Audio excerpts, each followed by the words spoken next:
Hello friend, मैं हूं ताबिश खान। आप देख रहे हैं हमारा channel skill India with Tabish. आज मैं आपके लिए लेके आया हूं ऐसे टॉपिक पर वीडियो जिसमें हम बात करेंगे यहाँ पर स्टोर कीपर बनने के लिए क्या एजुकेशन, क्वालिफिकेशन और स्किल की जरूरत होती है। साथ ही साथ यहाँ पर हम बात करेंगे कि स्टोर कीपर को कितनी सैलरी मिल जाती है। इन सब के बारे में बात करेंगे इस वीडियो के अंदर। तो फ्रेंड, आगे बढ़ने से पहले आप सभी से एक रिक्वेस्ट करना चाहूंगा, अगर आप हमारे चैनल पर न्यू है और अभी तक आपने हमारे चैनल को सब्सक्राइब नहीं किया है तो प्लीज सब्सक्राइब कर लीजिए। साथ में बेल आइकन को जरूर दबाइएगा ताकि इसी तरीके के जितने हम नए नए वीडियो लेके आ रहे हैं उन सबके नोटिफिकेशन आप तक पहले से पहले पहुंच सकें। साथ ही साथ एक रिक्वेस्ट और करना चाहूंगा, इस वीडियो को पूरा देखिएगा, बीच में स्किप मत कीजिएगा क्योंकि आगे चल के ये बहुत ज्यादा इंफॉर्मेटिव होने वाला है। चलिए फ्रेंड, देर ना करते हुए अपने वीडियो को हम स्टार्ट करते हैं। फ्रेंड, सबसे पहले हम बात करते हैं यहाँ पर कि स्टोर कीपर का काम क्या होता है। तो मैं आपको बताना चाहूंगा, स्टोर कीपर का एक स्टोर के अंदर बहुत ही ज्यादा महत्वपूर्ण वर्क होता है। स्टोर कीपर जो है सारी चीजों को मैनेज करता है, जितना भी इन्वेंट्री मैनेजमेंट है उसको मैनेज करना, जो है उसकी सारी रिपोर्ट तैयार करना, ठीक है, उसका ध्यान रखना, सब कुछ जो है स्टोर कीपर के हाथ में होता है। मैं आपको बताना चाहूंगा, जो भी नया स्टॉक जो है कंपनी की तरफ से स्टोर्स में आता है, ठीक है, तो उस स्टॉक को जो है रिसीव करना, ठीक है, उसकी फिजिकल काउंट करवाना, उसमें कितने प्रोडक्ट डैमेज निकले, कितने डिफेक्टेड निकले, कितने शॉर्ट निकले, कितने एक्सेस निकले, उसकी सबकी रिपोर्ट तैयार करना। फिर उसके बाद में उस टीओ को रिसीव करना, ठीक है। उस टीओ को रिसीव ऐसे करते हैं, जो भी बारकोड होते हैं उसको जो है स्कैन कर लेते हैं, ठीक है। स्कैन करते हैं तो सारा डेटा जो है आपके सिस्टम में दिखने लगता है, सिस्टम में आ जाता है। फिर उसको जो है रिसीव करना होता है, आप उसको रिसीव करते हैं, ठीक है। जैसे आप रिसीव कर लेते हो, जो आपकी इन्वेंट्री होती है उसमें जो आपका नया माल आया है, ठीक है, वो इन्वेंट्री में ऐड हो जाता है जब आप उसको रिसीव कर लेते हैं, ठीक है। तो उसमें आपकी इन्वेंट्री और भी ज्यादा बढ़ जाती है, ठीक है। तो इस तरीके से आपको रिसीव करना होता है, ठीक है। सारी अलग अलग सबकी रिपोर्ट बनानी होती है, ठीक है। तो उसके बाद में जितना भी आपका स्टॉक आया, ठीक है, जिस सेक्शन का जो स्टॉक है उसी सेक्शन में ले जाके रखवाना भी होता है। ये भी काम जो है यहाँ पर स्टोर कीपर करवाता है, ठीक है। जितने भी टीम्स होती है सबसे जो है स्टोर कीपर यहाँ पर वर्क करवाता है। तो स्टोर कीपर की एक स्टोर के अंदर बहुत ही ज्यादा महत्वपूर्ण जिम्मेदारी होती है, क्योंकि यहाँ पर उसको डैमेज प्रोडक्ट भी अलग करवाने होते हैं, डिफेक्टेड भी अलग करवाने होते हैं, जितने शॉर्ट और एक्सेस है उसका डेटा रखना होता है। साथ ही साथ जितने भी स्टोर्स के अंदर प्रोडक्ट हैं जिनकी एक्सपायरी डेट जो है नियरेस्ट है, ठीक है, उसकी जो है पूरी डिटेल जो है वहां पर रिपोर्ट कंपनी को भेजनी होती है, ठीक है। कंपनी को जो है सारा डेटा भेजना होता है। ये जो है बहुत ही ज्यादा महत्वपूर्ण वर्क करता है एक स्टोर्स के अंदर। तो फ्रेंड, मैं आपको बताना चाहूंगा कि मैंने जो है पहले से स्टोर कीपर का क्या काम होता है इसके रिगार्डिंग पहले से वीडियो बना दिया है। साथ ही साथ मैंने जो है स्टोर कीपर के जॉब में किस टाइप के इंटरव्यू में क्वेश्चन पूछे जाते हैं उसके रिलेटेड भी मैंने यहाँ पर वीडियो बना दिया है। तो आप मेरे उन दोनों वीडियो को जाके देख सकते हैं, वहां पर आपको पूरी जानकारी मिल जाएगी। आपको आई बटन पे क्लिक करना है, क्लिक करते ही जो है आप मेरे उन वीडियो पे पहुंच जाएंगे और वहां पर जाके आप मेरे वीडियो को देख सकते हैं, वहां पर आपकी जानकारी बढ़ जाएगी। अब हम यहाँ पे बात कर रहे हैं कि स्टोर कीपर बनने के लिए क्या एजुकेशन, क्वालिफिकेशन की जरूरत होती है, साथ ही साथ क्या स्किल्स होनी चाहिए। जो भी वहां पर जो है स्टोर कीपर के लिए किसी कंपनी में अगर आप अप्लाई कर रहे हैं, कहीं पर भी अप्लाई कर रहे हैं स्टोर कीपर के लिए, तो आपके पास क्या एजुकेशन, क्वालिफिकेशन होनी चाहिए, ठीक है। साथ ही साथ यहाँ पर आपके पास जो है क्या स्किल्स होनी चाहिए। साथ ही साथ यहाँ पर हम बात करेंगे कि स्टोर कीपर को कितनी सैलरी मिल जाती है। अब हम यहाँ पे बात करते हैं एजुकेशन, क्वालिफिकेशन की। तो मैं आपको बताना चाहूंगा, अगर आप स्टोर कीपर बनना चाहते हैं और आपने 10वीं पास कर लिया है, 12वीं पास कर लिया और साथ ही साथ आपने ग्रेजुएशन कंप्लीट कर लिया है, तो आप इस जॉब के लिए अप्लाई कर सकते हैं। अलग अलग कंपनीज में अलग अलग टाइप की योग्यता मांगी जाती है। बहुत सारी कंपनीज है जहाँ पे ग्रेजुएशन को मांगा जाता है, ठीक है। आपने ग्रेजुएशन कंप्लीट किया तो आप अप्लाई कर सकते हैं। बहुत सारी कंपनीज रहती है जो 12th पास को भी यहाँ पे चांस देती है। साथ ही साथ बहुत सी ऐसी कंपनीज है जो आपको 10th पास अगर आपने कर लिया है और आपको एक्सपीरियंस है स्टोर कीपर का, तो आप वहां पर भी अप्लाई कर सकते हैं। साथ ही साथ हम यहाँ पे बात करते हैं स्किल्स की।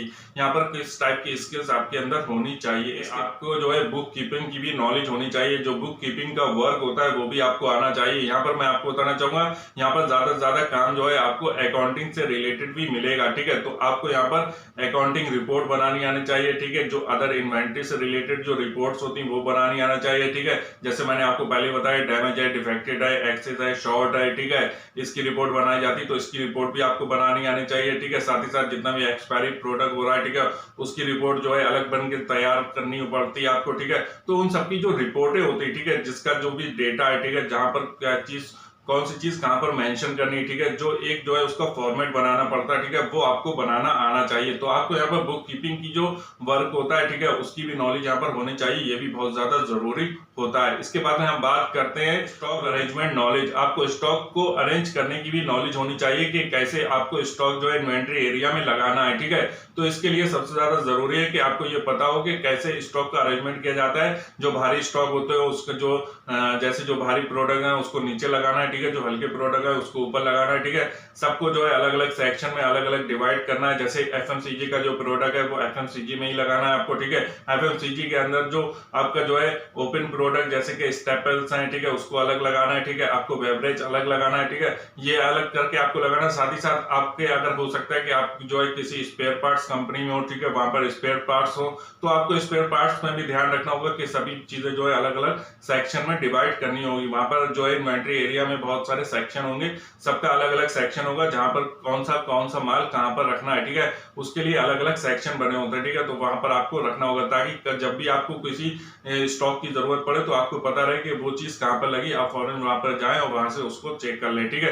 तो इसके लिए बहुत ज्यादा जरूरी होता है कि जितना भी स्टॉक आया, ठीक है, उसको एक सिस्टमेटिक वे में वहां पर अरेंज किया जाए, ठीक है। तो फ्रेंड स्टॉक का अरेंजमेंट भी आपको यहाँ पर आना चाहिए, ये भी बहुत ज्यादा जरूरी होता है स्टोर कीपर की जॉब के लिए। फ्रेंड स्टोर कीपर के लिए बहुत ज्यादा जरूरी होता है कि उसको पता हो कि अपने स्टोर को कैसे क्लीन रखना है, ठीक है। क्लीन रखने से रिलेटेड जो भी इक्विपमेंट मशीनें होती हैं उन सबकी भी नॉलेज होनी चाहिए। वैक्यूम क्लीनर क्या होता है इसकी नॉलेज होनी चाहिए। वैक्यूम क्लीनर के बाद में साथ ही साथ जो वाइपर्स होते हैं, ठीक है, उसकी भी जानकारी होनी चाहिए, ठीक है। तो अपने स्टोर को क्लीन रखने से रिलेटेड भी उसको जानकारी होना चाहिए, कैसे उसको क्लीन रखना है, ठीक है, किस तरीके से वहां पे वर्क करवाना है जिससे कि आपका स्टोर जो है साफ सुथरा रहे, ठीक है। एक शेड्यूल होता है इसका, ठीक है, जैसे कि दिन में जो है कितने बार कितने कितने घंटे के बाद में जो है आपको स्टोर को क्लीन करवाना, इसकी भी आपको जानकारी होनी चाहिए। ये भी बहुत ज्यादा जरूरी होता है कि स्टोर कीपर के लिए। साथ ही साथ आपको जो है बेसिक मैथ की भी नॉलेज होनी चाहिए, क्योंकि यहाँ पर आपको अकाउंटिंग का वर्क करना पड़ेगा, ठीक है, फिजिकल काउंट करवाना पड़ेगा।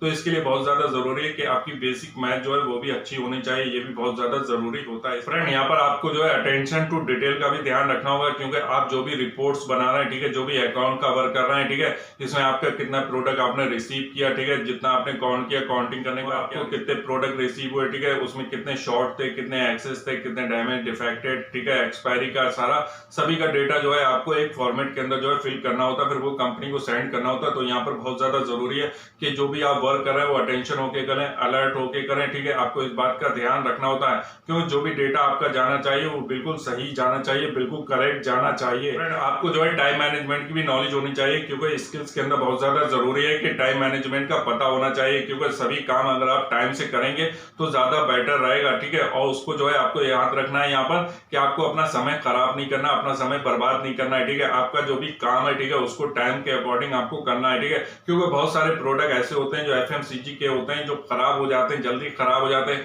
तो उसके लिए बहुत ज्यादा जरूरी है कि वो भी जो भी कंपनी से प्रोडक्ट आया है, ठीक है, जो भी स्टॉक आया उसको जल्द से जल्द आप रिसीव करें, रिसीव करवा के जो भी स्टोर्स हैं वहां पर जो है उसको भेज दें, या फिर अगर आपका इन्वेंट्री एरिया आपके स्टोर के अंदर ही है तो फिर आप वहीं से जो है डिस्प्ले में उसको लगवा दें ताकि वो कस्टमर तक जल्दी जल्दी पहुंच सके, ठीक है।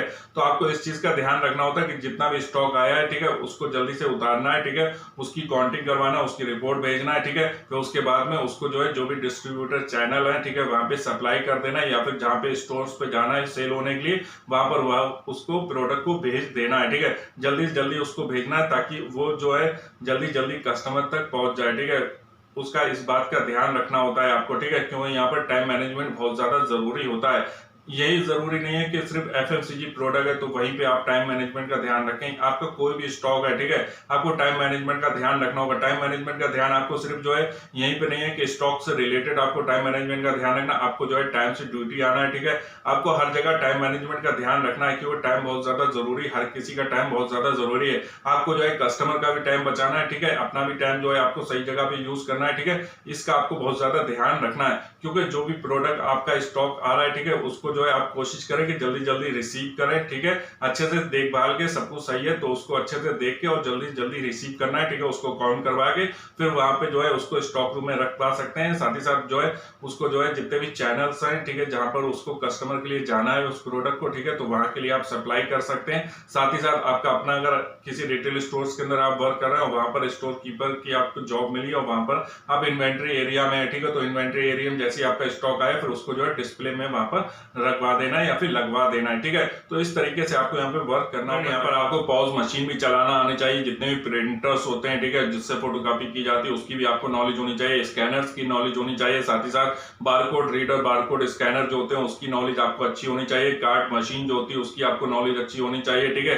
जितनी पैकेजिंग से रिलेटेड मशीनें होती हैं उनकी भी आपको यहाँ पर नॉलेज होनी चाहिए। आपके साथ ही साथ जो है जो भी आपका स्टॉक आ रहा है, ठीक है, उसको रखने के लिए जो भी मशीनें यूज की जाती हैं, ठीक है, उसकी भी जानकारी आपको यहाँ पर होनी चाहिए, ये भी बहुत ज्यादा जरूरी होता है। साथ ही साथ जो भी जैसे कि कोई एफएमसीजी का एक प्रोडक्ट हमने पहले आपको जैसे एग्जांपल दिया वैसे मैं एग्जांपल दे रहा हूं। जैसे मान लीजिए कोई एफएमसीजी एक प्रोडक्ट है उसको कूलिंग स्पेस में रखना है, ठीक है, तो कूलिंग स्पेस में रखने के लिए जो भी फ्रोजन की जो भी मशीनें होती हैं, ठीक है, उसकी भी आपको यहाँ पर नॉलेज होना बहुत ज्यादा जरूरी होता है। इसके बाद आपको जो है टीम मैनेजमेंट से रिलेटेड भी वर्क आना चाहिए, आपको एज ए टीम लीडर यहाँ पर वर्क करना होगा, तो आपको अपनी टीम को अच्छे से हैंडल करना होगा। इसके लिए आपके लिए बहुत ज्यादा जरूरी है कि आपको जो है टीम मैनेजमेंट की नॉलेज होनी चाहिए, ये भी बहुत ज्यादा जरूरी होता है, क्योंकि आपके नीचे बहुत सारी टीम होगी, उसको आपको अपने साथ में लेके चलना होगा, ठीक है। आपको जो भी काम है, ठीक है, आपको अपनी टीम को इस तरीके से ट्रेनिंग देनी होगी, उसको मोटिवेट करना होगा, जिससे कि जो भी काम आपकी टीम को आप देते हैं, ठीक है, वो जल्द से जल्द और कम समय के अंदर अच्छा काम करके दिखाए, ठीक है।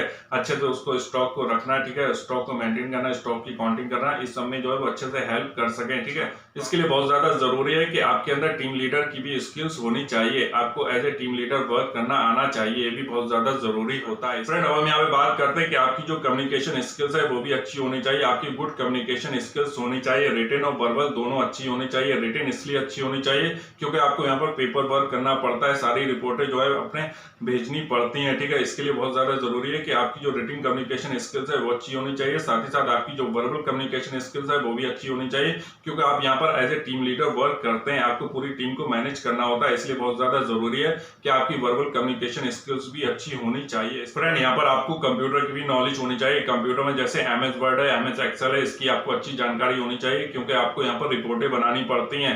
रिपोर्टें बनाने के लिए बहुत ज्यादा जरूरी होता है कि कंप्यूटर की नॉलेज होनी चाहिए, कंप्यूटर पे ही आपको यहाँ पर वर्क करना होता है, तो यहाँ पर आपको कंप्यूटर की नॉलेज होनी चाहिए। साथ ही साथ आपको जो है जो इन्वेंट्री से रिलेटेड जो सॉफ्टवेयर होते हैं उनकी भी नॉलेज यहाँ पर होनी चाहिए, वो भी बहुत ज्यादा जरूरी होता है। फ्रेंड, यहाँ पर मैं आपको बताना चाहूंगा कि बहुत सारी कंपनीज हैं जो स्टोर कीपर जॉब के लिए एक्सपीरियंस कैंडिडेट को हायर करती हैं, तो आपको यहाँ पर अगर आपके पास एक्सपीरियंस है तो आपको यहाँ पर ज्यादा चांस मिलने की संभावना रहती है। साथ ही साथ मैं आपको यहाँ पर बताना चाहूंगा सिर्फ ऐसा ही नहीं है कि सिर्फ जो है एक्सपीरियंस कैंडिडेट को कंपनियां हायर करती हैं, बहुत सारी कंपनीज हैं जो फ्रेशर कैंडिडेट को भी हायर करती हैं, तो यहाँ पर दोनों ही तरीके के कैंडिडेट की डिमांड रहती है। अगर आप फ्रेशर हैं तो भी अप्लाई कर सकते हैं, अगर आपके पास एक्सपीरियंस है तो भी आप अप्लाई कर सकते हैं। डिपेंड करता है कंपनी की पॉलिसी के ऊपर कि जो भी कंपनी के अंदर वैकेंसी है, जिस कंपनी ने जो हायरिंग प्रोसेस बनाया उसके अंदर अगर उन्होंने एक्सपीरियंस कैंडिडेट को मांगा तो अगर आपके पास एक्सपीरियंस तो आप अप्लाई कर सकते हैं, अगर उन्होंने जो फ्रेशर कैंडिडेट को चाहिए और आप फ्रेशर हैं तो उसमें अप्लाई कर सकते हैं, ठीक है। तो डिपेंड करता है टोटली कंपनी के ऊपर कि कंपनी किस पर्पज से जो है हायर कर रही है, ठीक है। उसको जो है यहाँ पर एक्सपीरियंस कैंडिडेट चाहिए या फिर फ्रेशर कैंडिडेट चाहिए, ठीक है। जैसे कैंडिडेट उसको चाहिए अप्लाई करते हो तो जो भी वहां का हायरिंग क्राइटेरिया होता है, ठीक है, उस जॉब पोस्ट का, ठीक है, तो उसको आपको अच्छे से पढ़ लेना है, आपको देख लेना वहां पर एक्सपीरियंस मांगा गया या फिर फ्रेशर मांगा गया, ठीक है।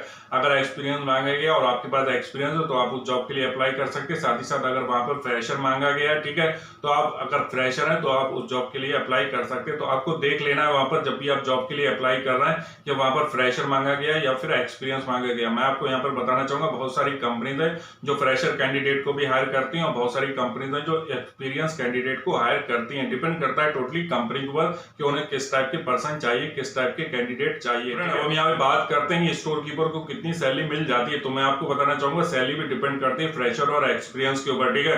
अगर आपके पास एक्सपीरियंस है तो आपको ज्यादा सैलरी मिलती है, अगर आप फ्रेशर है तो आपको सैलरी थोड़ी कम मिलती है, ठीक है। तो मैं आपको बताना चाहूंगा अगर आप फ्रेशर है तो आपको जो है 10 से 20 हजार रुपए तक की सैलरी आसानी आसानी से मिल जाती है। साथ ही साथ अगर आपके पास एक्सपीरियंस है तो आपको यहाँ पर 15 से 35,000 रुपए तक की सैलरी आसानी से मिल जाती है। डिपेंड करता है टोटली कंपनी के ऊपर कि वो किस टाइप के उन्हें कैंडिडेट वो हायर कर रही है, ठीक है, और उनका जो बजट है वो कितना है, ठीक है, वो कितना सैलरी पैकेज दे रही है, ठीक है। टोटली डिपेंड करता है कंपनीज के ऊपर, ठीक है। जिस कंपनी में आप अप्लाई कर रहे हैं उस कंपनी में पहले आप देख लें कि वहां पर कितना उनका बजट है, कितनी तक वो सैलरी दे सकते हैं, ठीक है। तो उसके हिसाब से जो है आप अपनी एक्सपेक्टेशन वहां पे बता सकते हैं। जब भी आपका इंटरव्यू होता है तो आपसे ये भी क्वेश्चन पूछा जाता है कि आपकी सैलरी एक्सपेक्टेशन क्या है, ठीक है। तो आपको अपनी सैलरी एक्सपेक्टेशन वहां पे बतानी है, ठीक है। जितनी उसके जो पैकेज होता है उस पैकेज को देख लें, उसके हिसाब से आप अपनी सैलरी एक्सपेक्टेशन बता सकते हैं। उम्मीद करता हूँ कि जो जानकारी मैंने आपको इस वीडियो के अंदर दी वो आपके लिए हेल्पफुल रही होगी। अगर आपको हमारा चैनल अच्छा लग रहा है, इसी तरीके का और वीडियो देखना चाहते हो, सिंपली हमारे चैनल को सब्सक्राइब कर लीजिए, साथ में बेल आइकन को जरूर दबाइएगा ताकि इसी तरीके के जितने हम नए नए वीडियो लेके आ रहे हैं सबके नोटिफिकेशन आप तक पहले से पहले पहुंच सकें। और हाँ, एक रिक्वेस्ट और करना चाहूंगा, इस वीडियो को लाइक जरूर कर दीजिएगा, शेयर जरूर कीजिएगा अपने फ्रेंड के साथ में, और कमेंट करके जरूर बताइएगा आपको हमारा वीडियो कैसा लगा। Thank for watching my video.